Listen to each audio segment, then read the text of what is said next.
Okay guys, ganito yung tindigan ng ating Lexi pagsasakyan ko. Ang height natin ay 5'6". Ito guys, bababa natin.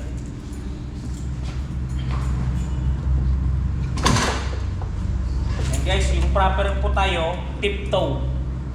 Kita nyo ba yung pa ako? Hindi pala. And guys, naka-tiptoe tayo. Hindi ko siya abot ng maipaplat na ganyan. Wait lang. And guys, kita na ba? Tiptoe tayo guys.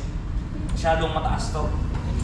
Dapat to kung gusto nyo bumaba, ipatrim nyo yung kanyang bangko. Doon naman sa proportion ng paa natin. Yan guys.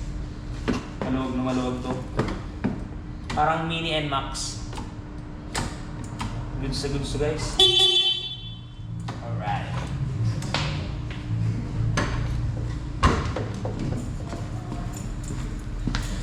Ang ganda nito guys. Doon nga pala sa presyo niya. Ito guys yung presyo ng ating unit.